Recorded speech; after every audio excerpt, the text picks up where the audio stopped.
Good morning. I'd like to welcome you to our devotional series here at First United Methodist Church of DeSoto. Happy Friday, we made it. My name is Kelsi and I am the youth and children's minister here at First United Methodist DeSoto.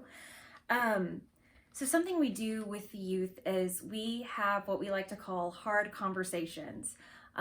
During these sessions, we talk about anything that the kids are struggling with, and generally I am very honest with them about, things I've struggled with in the past or things that I am struggling with.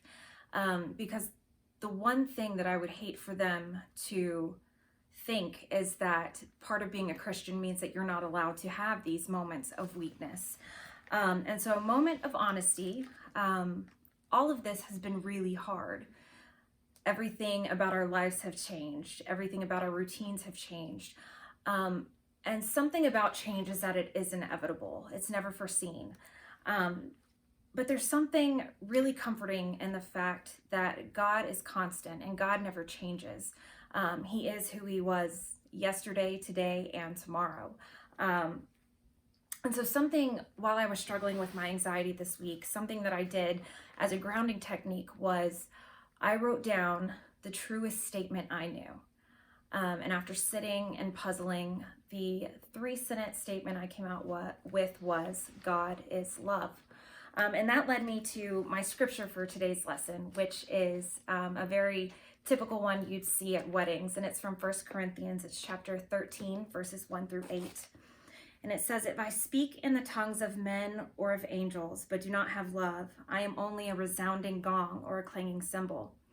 If I have the gift of prophecy and can fathom all mysteries and all knowledge, and if I have a faith that can move mountains, but do not have love, I am nothing. And if I give all I possess to the poor and give over my body to hardship that I may boast, but do not have love, I gain nothing. See, love is patient and love is kind. It does not envy and it does not boast and it is not proud. It does not dishonor others. It is not self-serving. It is not easily angered, and it keeps no record of wrongs.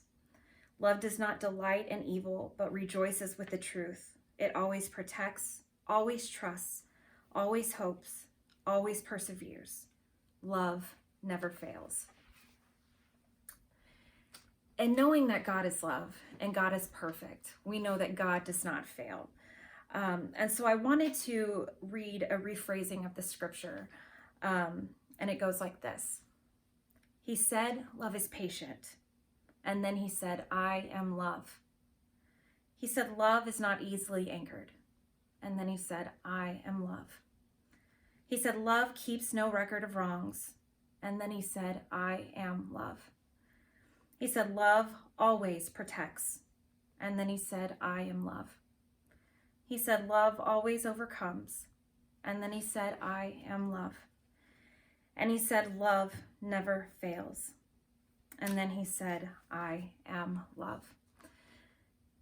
In these moments of weakness, when we have doubts and anxiety, it's really hard to feel like worthy servants and worthy vessels, especially in this time when we can't get out and be the hands and feet of God, which is something that I know in our church we are very accustomed to, just getting out and being part of our community and loving in our area. But something to keep in mind in these moments of weakness is that God deliberately, biblically throughout history, chose imperfect vessels. He chose people with disabilities, people who had doubts, people who had their own struggles. And yet every time he prepared them and he sent them out, making sure that their weakness was evident in their ministry. You see, it's in these moments of weakness that God's strength becomes perfect in us. And so in these moments, when we're afraid, or when we're sad, or we're scared, or we just have that feeling in the pit of our gut that something isn't right because life just isn't normal, know that God's love never changes. It will never fail. And it will be the one thing that will unite us at the end of this. I hope everybody has an amazing Friday and an amazing weekend. As always, we love you and we miss you, and we can't wait to see you Sunday morning at 10:30. God bless.